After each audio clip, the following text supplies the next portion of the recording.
That's odd. What just happened? The music went off. Why would it go off? I don't know, maybe because it's recording. Is it recording? It is. That's odd.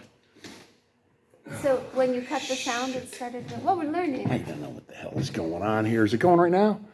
I think so, but you're... Should we keep... I don't feel like editing. Let's keep going. Okay. All right. All right. Okay. All right. All right, let's... We are... You know we are? We are the Coexistence Coalition. And my name is Richard John Walters, and this is... Kiki McBride, hi.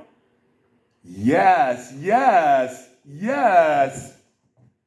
And we're always looking to improve the shot or whatever it is. We're just looking to improve in general. Oh, man, I was going to scramble for my glasses. I guess we don't have time. We're going to have to They're carry right on. there.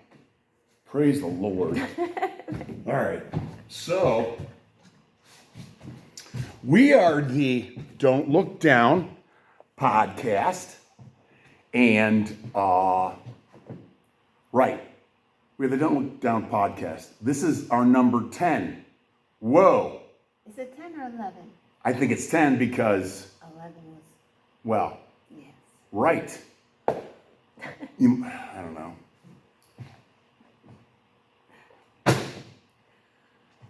I just feel like saying this. Your future sovereign, a.k.a. Grand Poobah, your future Grand Poobah, I don't want to call him an airhead, but he makes mistakes. Okay. And I'm sorry about Sunday. Yeah, that's all right. These mistakes happen. I'm sorry. And I accept your apology. All right. So we don't like reshooting anything because I'm lazy. So, That's we're easing into this on a Wednesday. There's a lot of tension. Is there tension? No, there's none. There's none. I don't feel the tension. There's no tension here, baby. Maybe you're hungry. Apparently, one of my guitar strings broke. Oh, no. It's like ghosts come in here and pluck my strings. What the hell's going on? I didn't. I'm still playing this song. I cast no stones. Cody Jenks. I build no walls. I tell the truth. Truth comes a call. I try to walk that narrow way. Sometimes I go over the line and I won't make it back till the next day. I cast no stones. What gives you the right? Tell me my business. Good God, man, you're out of your mind. Put up your Bible or let me get mine. I'm not dragging the whole world to hell and you're wasting my time. Don't talk much to Jesus, not as much as I should. Don't read that good book every day like I could. I like to stop at the end of the day. And I pray that I hurt nobody and somebody new finds their way. But I cast no stones. What gives you the right? Tell me my business. Good God, man, you're out of your mind. Put up your Bible or let me get mine. I'm not dragging a whole world to hell and you're wasting my time. Say a prayer for my brother and I'll see you on down the line.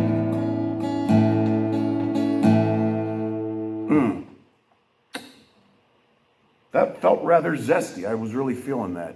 And you know what popped into my head? Peter Reed was a Marine from Alaska, and he was volunteering over in Bakhmut, Ukraine, and he was volunteering running an ambulance agency, whatever you want to call it, helping out the Ukrainians. And sure enough, the Russians found him and bombed him. This Vladimir Putin, I swear to God, every day I see some jackass from the Tucker Carlson tribe defending this Vladimir Putin, and he had him fucking killed. Well, that's what happens when you're in a war zone. That Marine shouldn't have been volunteering. He killed him on purpose. Just like fucking you-know-who's fucking killing people on purpose during Holy Week, bombing. You think fucking the Orthodox Holy Week, they're bombing fucking Beirut. And they're not letting people in the Holy Land? Who needs to go back to school here? It ain't me. Somebody's lost their way.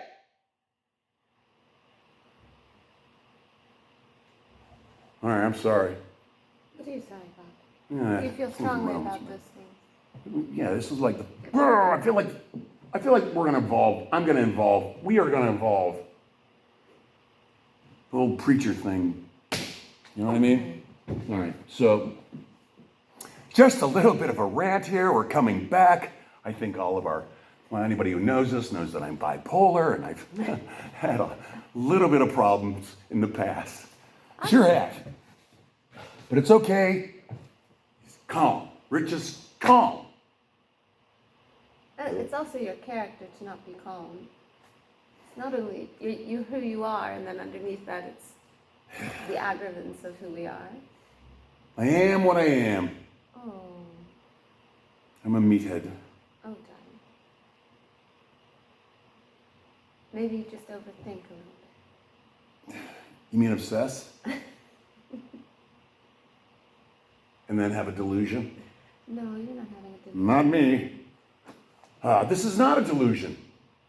This is no joke. You're probably watching this there at home, listening to it in your car or something, I can imagine. Oh dear, we noticed that I reviewed, I think, like 20 seconds worth of video in 2 different videos. And at the beginning of them, we talked about the coexistence coalition as a political party. And I noticed we had like 78 hits on one and 80 on the other. And like, those are giant numbers for us.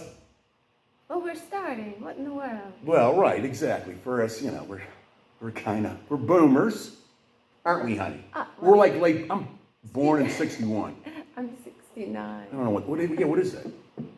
I don't know. It's a great number. That's what it is. I think we're 69. fortunate. Yeah. Dope. Oh. And sorry, honey. I finished number 69 at Duquesne Law School. Yeah. Behind my old friend Dennis Blackwell. Look him up. He's a Pittsburgh attorney, and you can. And he's a great, along with his beautiful wife Kate and family. They're good. They're good lawyers, man. Yeah. So my plugs though for today. All right. I'm sorry. About what? I'm not getting my flow going here. Yeah. So, all right. I was gonna make a joke about we have 25 subscribers now.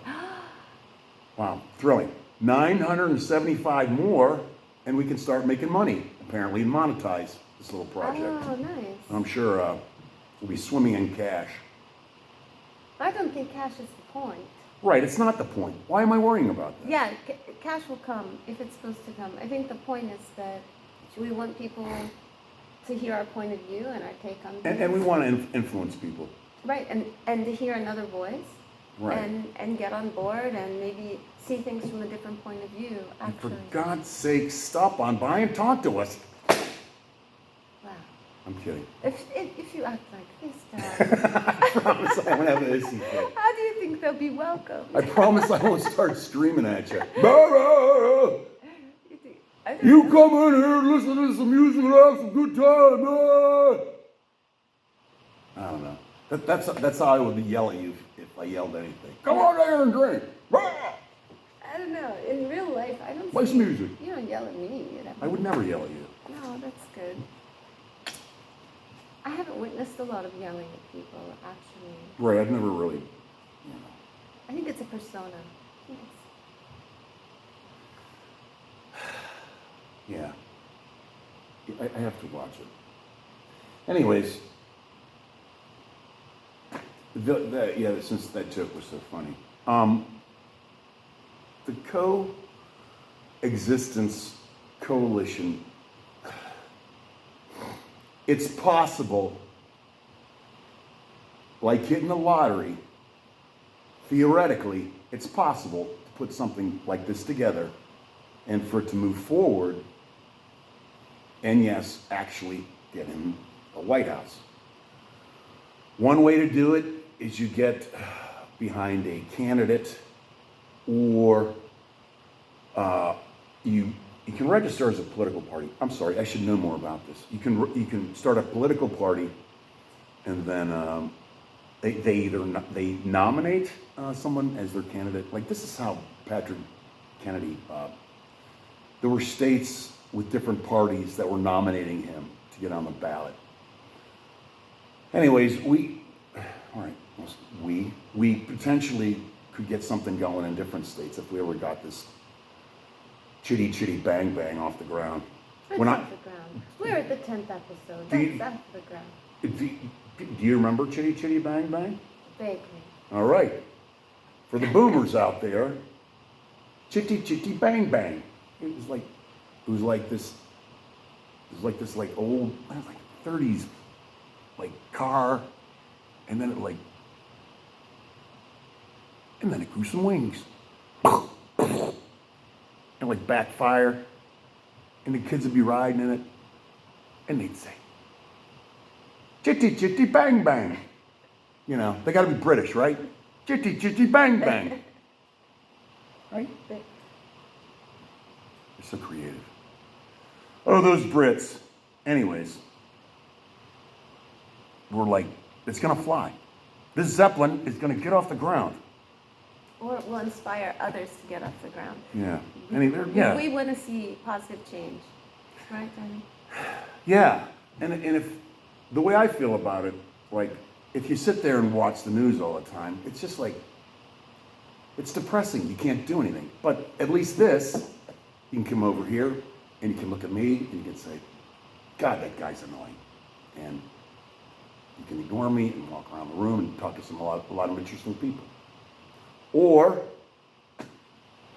what?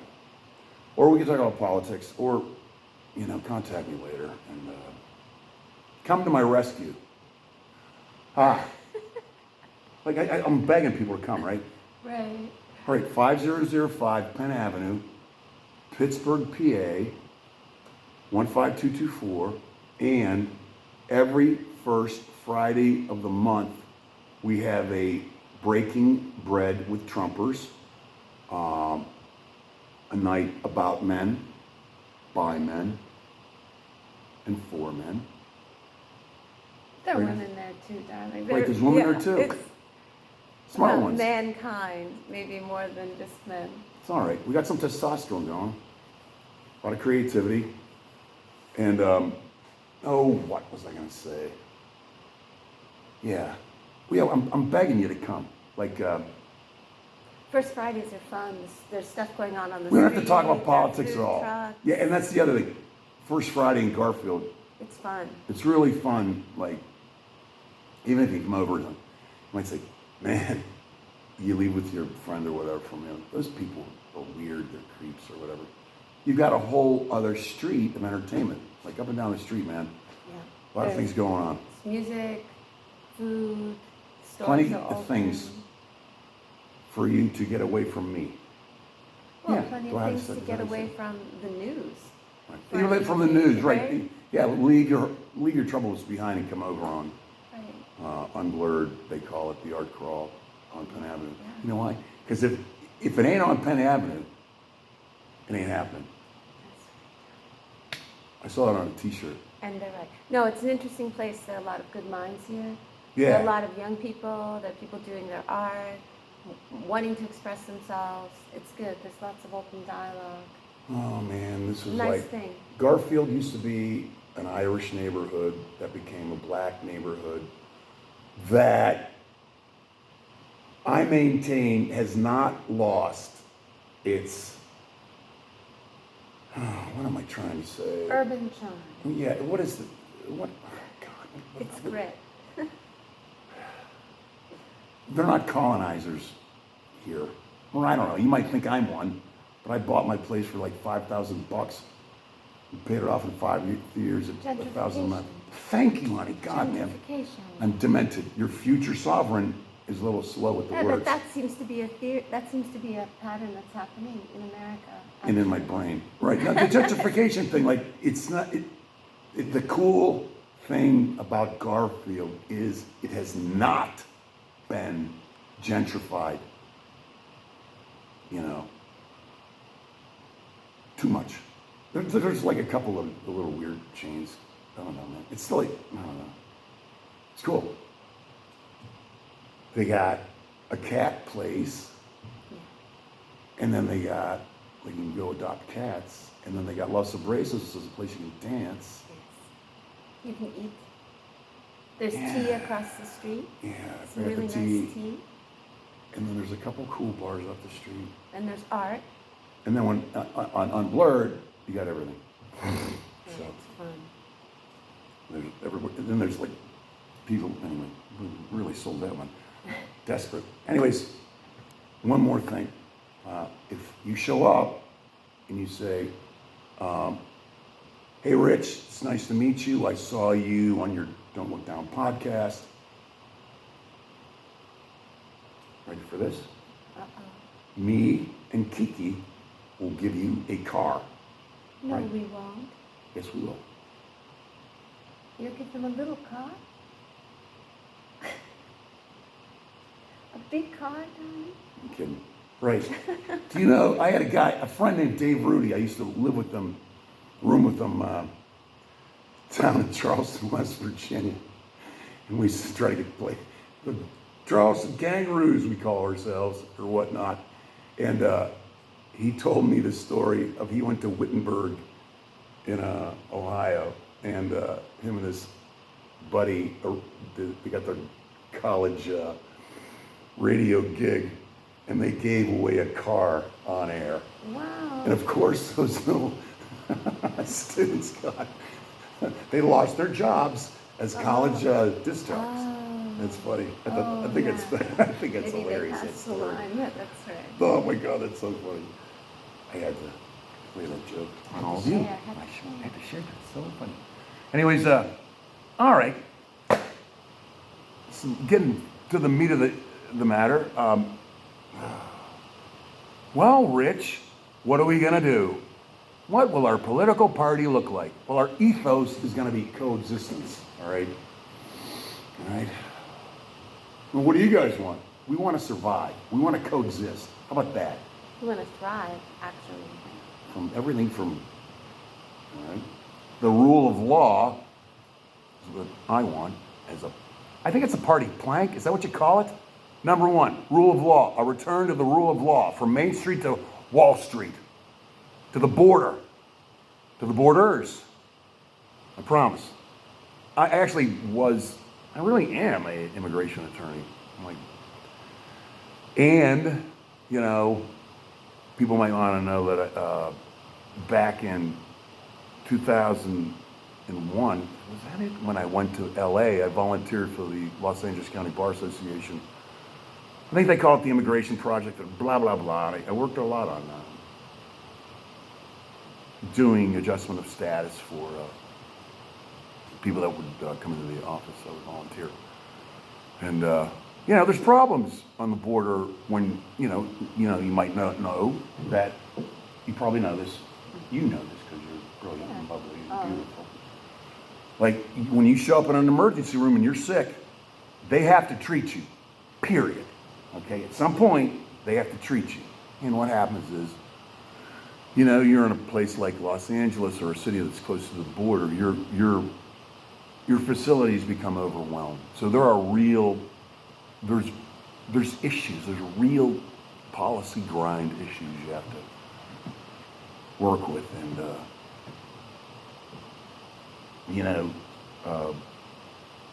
there are things called anchor babies, but I'm a romantic, and I believe in love and souls. And if you got room, shit, what's wrong with my mouth? I can't say that. And if you want to work, we got room for you. Right. That's what I say. A lot of these, here, younger people have been whipped into fear by Fox News over the immigration issue. They sit there and laugh at Trump now, and they feel bad about leaving him. He's done so many good things for us. But they lick his boots when it comes to this deportation stuff. We need the mass deportations. We need the mass deportations. No, we don't, because taking out people actually does take out economy, and people are a currency in themselves, and it's a whole, Paul Krugman economic theory, and perhaps that guy in Philly, that guy named Dwayne Black, I'll call him out, he's a smart guy. He's a progressive guy, but he gets on my nerves a little bit. But he's cool, smart.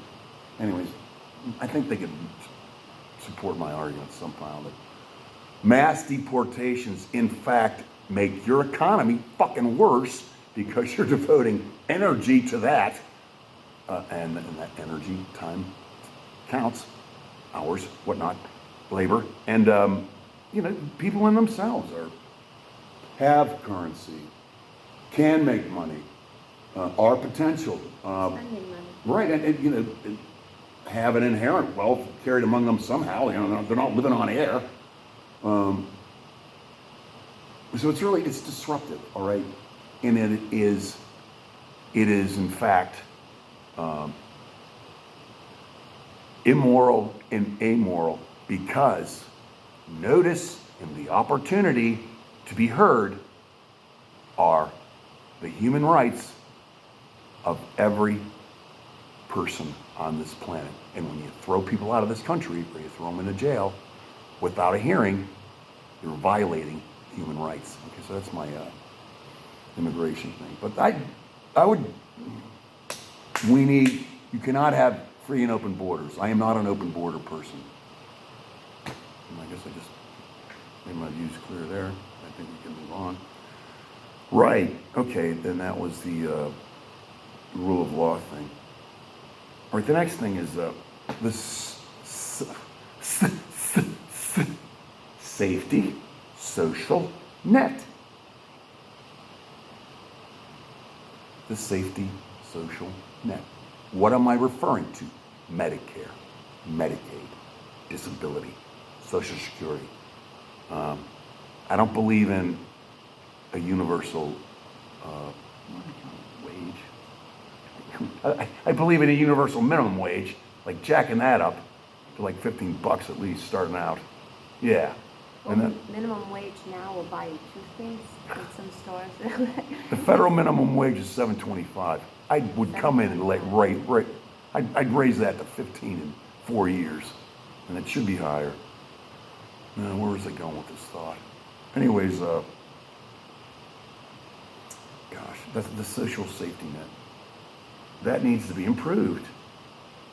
Well, And that takes restructuring the tax code, and oh God, I don't want to be slinging the fucking lightning bolts now, but that estate tax was put into effect by President Abraham Lincoln. And then some jackass came along in the 2000s and made a bunch of money on it. And his name was Frank Lutz. I remember this. I used to take these CLE classes. This instructor said, you know what? Don't worry, they're going to change it back. Somehow, there was some clause in the tax code. I'm sure Frank Lutz will argue this. That the original legislation of the estate tax, this was like only over people with more than $1 million in their estate, first of all. The only people that applied to. Somehow, this is only supposed to last for about 6 years or some bullshit, like, you know, when Bush would be getting out or something, and then it would automatically come into back, or I don't know. It was supposed to like come back into effect, like this instructor was trying to explain to me, and it didn't. And it rotted out. That's a big hole in our, oh God, what am I trying to say? What, the debt? How the hell do you think we got in so much debt? Fucking that's a shocking thing. jackasses. Where'd it come from? I imagine Frank Lutz is there. Well, Rich, well, if he ever took the time to fucking pull his head out of the fucking sand he's in. It wasn't my fault. Hey, it's money. As long as Frank Lutz made money, it's okay. It doesn't matter that it destroys our fucking government by rotting it out and putting us into debt. That's immoral. That's amoral. It's not just money, jackasses. Wake the fuck up. Well, it's resources for our families. It's education. It's making money. I'm sorry. Yeah, it's the money that's going. These jackasses that cut away our, yes, revenue building. Oh, I think you assholes are better than fucking President Abraham Lincoln. I guess you know more than him. You motherfuckers. You stupid fucking motherfuckers. I want to hear Frank fucking Lutz. I want to fucking hear Frank Lutz defend his cutting of the estate tax. That fat, soft, you know what. I want to hear Frank Lutz defend his personal involvement in the death tax legislation that ruined our budget, destroyed our budget for years. Oh, it's money. It doesn't matter, I made money. That's what they'll say. I'm absolved. God absolves me because he knows a man must make money. We all make compromises and rationalizations along the way. You come in to this world with nothing, and you leave with your integrity, and that's about it. And I'm 64 years old, and I've been on this train for a while. And I know who's been fucking naughty and nice. And I'll repeat that, work 5005 Penn Avenue. And, you know, I'm a little opinionated, probably, you can tell by this recording. Maybe you need to get opinionated. Well, feeling passionately about seeing your country do well and the world is in some shit, and there's some shitheads that are at the fucking beach right now, kicking their legs up. Fuckers. I hope you're happy with your fucking Mai Tai cocktail or whatever the fuck it is, you fat fucker. Oh, God. All right. Jesus, fuck. Wow. Anyway, that's an example of the fucking problems we're fucking having. And the money in the system, and the rot. Trump bragged about Miriam Adelson giving him $250 million at some damn Hanukkah celebration. And who's that fucking fat asshole, Mark Levin? He brags. Trump, our first president, our first Jewish president. He might have started singing, "If I were a rich man, I yabba dibba dibby dibby dibby dibby dibby doo." Is that bad? Yeah, it's bad. The point is we can disagree with somebody's politics, but we can also know that there are people within that community and all of our communities who agree that they want to see this corruption end. All right. I'm going to cite, now that I've insulted some people, I want to cite a wise Jewish man, and his name is Norman Finkelstein. And I saw this online. Anyway, you'll find, he said this. He either said A or historical abortion. He described the modern political state of Israel as a historical abortion. Unhistorical abortion. The A unthinkable. Anyways, he described it like that. And he's right. It's not working, man. So it is from one river to the sea. One man, one vote, man. It's like South Africa in the 80s. I remember bullshitting with a guy in the Canal River, the regatta. We were fucking talking about he was a fucking pilot and we were gonna run guns to the rebels in fucking Africa. You know, Nice. Romantic fucking bullshit by fucking two guys. I think I was 24 or something. Romantic. You fucking drunk ass. Destruction. It's pure destruction. Yeah, I would have fucking died probably at the. I probably would have got there and died, like stepped on a fucking grenade or something, or like you get off the plane and you walk into the propellers or something. Well, there's no need to romanticize war. There's nothing romantic. That's right. There's nothing fucking romantic about war, and It's just violence and death and grief. and it all building. comes together, man. We got a rotten government. Well, how'd that happen? We got rotten laws. We have rotten enforcement. Where's the rule of law? You know, what concerns me is while we're getting worked up about things, what are we not seeing? What's happening in our government that could just be misleading us in mass. Right now, we're all so tired. And we're not watching the news because we're done. I mean, you get to a point where you can only get so angry so long. Yeah, it's saturation. You know? Obviously, I've watched too much today. You know, I went to my big, had a court appointment. Yeah. Rich is moving up in the world. And then, this was a first for me. She refused to be transported from the Allegheny County jail. It was shoplifting or something.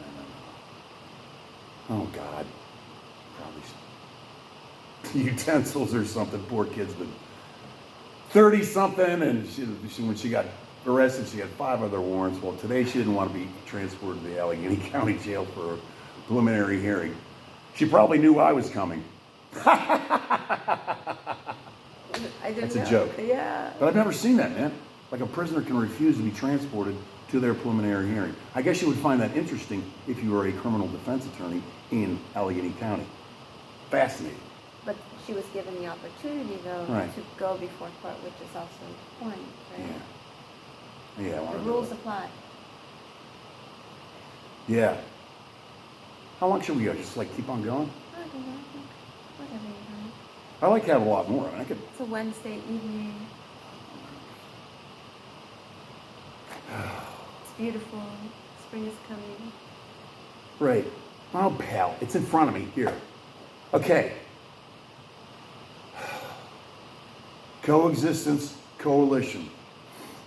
That's our ethos. I thought of this other thing, all right? Like the Q people. Oh, Rich, you're a QAnon. No, but I thought of an answer to it. Their motto was, where one goes, we all go. Isn't that stupid? I'm like, that's a condescending term, I'm sorry. But that's stupid to say something like that. What are you gonna do? You gonna run off a bridge? Where one goes, we all go? We're all gonna fucking jump off a fucking bridge? Yeah, we invite you all to use common sense and good sense, but also the whole concept is that we would work together building on each other's skill sets, right?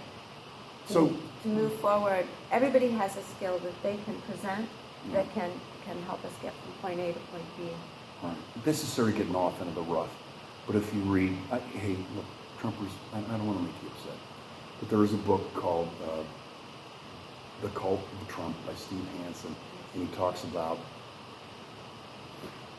this guy was a Moonie, and he had to be deprogrammed. He talks about cults and good cults like NA, AA, your church, a church can be bad. Sports teams have an ethos, an identity that their culture, sports teams have cultures, a winning culture you want to build. And there's bad cultures, obviously. So, and the QAnon is a oddly manufactured little cult. And so my answer to it was, and then he talked about the use of colors, and red and white was no accident. This design theory and design theory. Right. He was using colors that alluded to Nazi Germany. Right. Well, here, and this is the thought that Stephen Hansen had, and that it was harkened back. It was like a subliminal choice, and then the choice of "Make America Great Again" being this bullshit America that existed in the 50s where there was no problems, which is bullshit. There were problems in the 50s. There were plenty of fucking problems. Women didn't have credit cards in the 50s. We didn't have a choice to decide in the 50s. Right.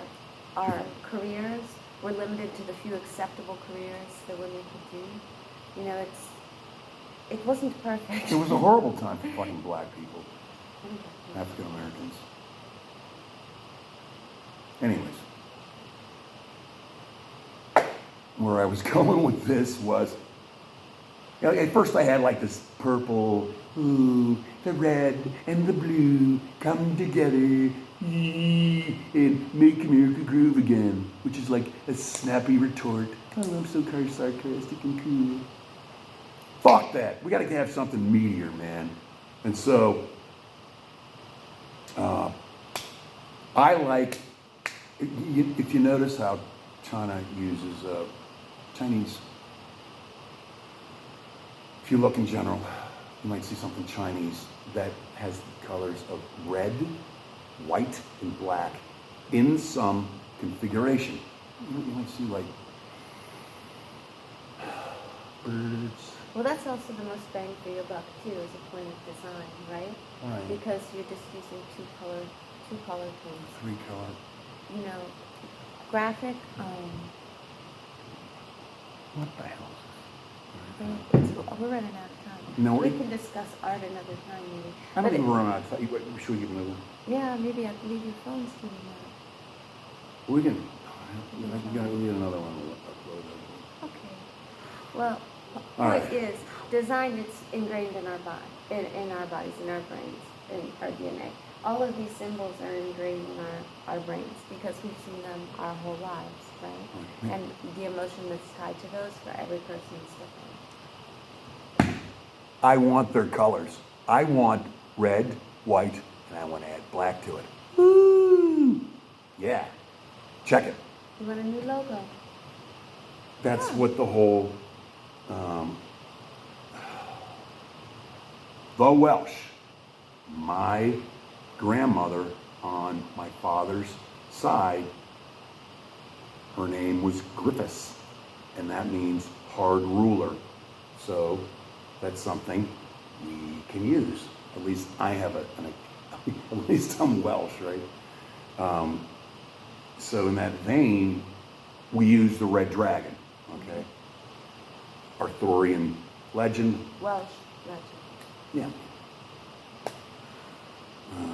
But it has a nobleness to it, right? And in it itself, you know, Arthur was used by the Tudors in England as part of their own, let's call it psychological operation to nobility and belonging as part of the power structure and the return of good times or whatnot.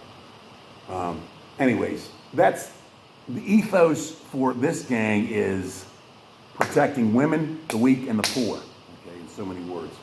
But We have the Red Dragon. We could become the Red Dragons. Get it? You get enough of these t-shirts sold. And everyone's, boy, that sounds like a nice t-shirt, Rich. You're right, it does. But I don't even have enough money to get some t-shirts. But we will. God's going to help us, I'm sure. I'm kidding. Why are you kidding? Ask for it. I don't want Why to make wouldn't him mad. you ask? Like, if you know, what? If you make him mad about a t-shirt, you think God's going to be petty? We'll have to pray That's on it. not, yeah, that's not, Oh, man. I don't think now that works. So anyways, some cool little thing about this Wales thing is that they have Ich dien, I serve. That's from a German prince, I don't know, Baron von Munchausen or something, man. Munchausen, no. No. Munchausen, sit down. Sorry. I'm sorry. That's all right. That's a bad thing. We don't want that around at all. We want you all to thrive and live well. We want kids fed. Anyway, the Black Prince Edward, like, you know, he comes up and he takes it off. There's some dead big German guy, Baron von somebody, like laying there. He's like out around. He's passed. And he has some, like, his heraldry apparently had this patch, Ich dien, on it somewhere. His crest or something, man.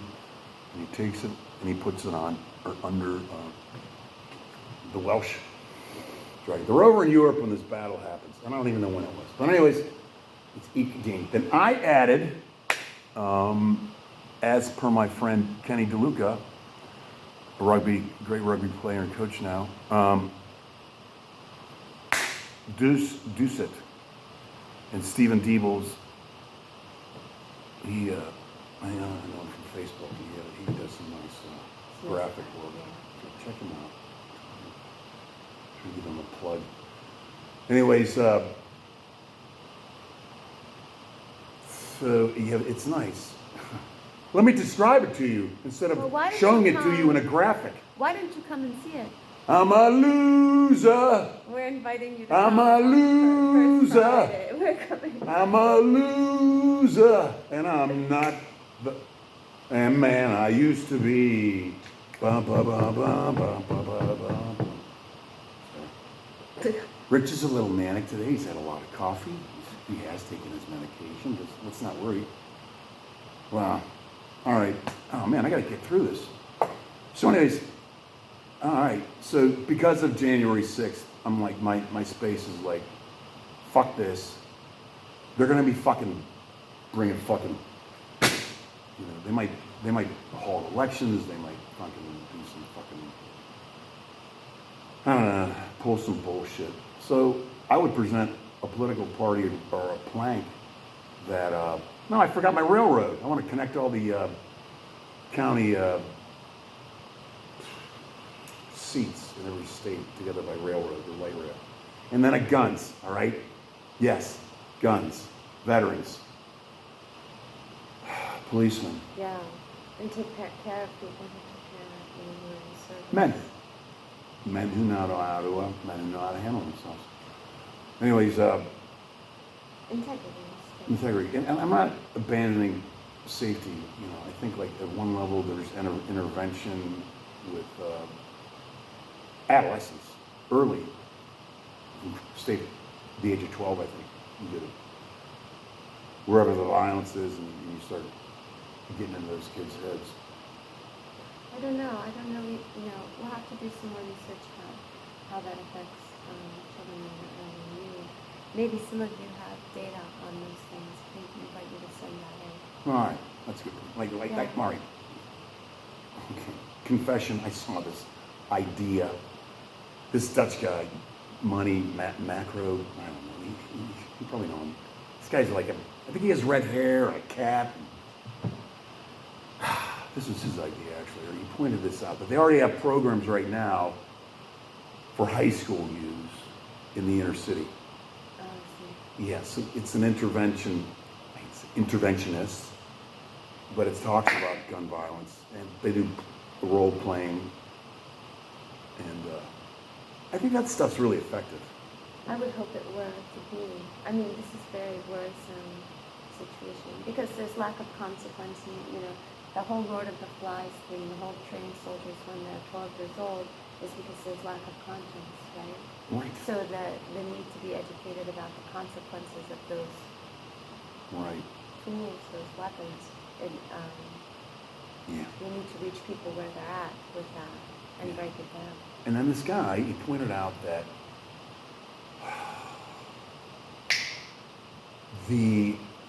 most homicides with guns occur like 10 seconds, like a 10-second framework. So that's, as he pointed out, surveillance, prominent surveillance of public property. I always found this interesting at one law school. I learned a lot at law school. Anyways, one of the things I learned at law school, like when you put your garbage outside, you have no right of privacy. The police can get through it. So don't put your pot in the garbage or whatever. Don't put your fucking fentanyl in the garbage. Kids. That's a joke. But not. But maybe. Anyways, as such, when you put something out in public, when you're On the curb. When you put it on the curb. in public, you have no right, you have no right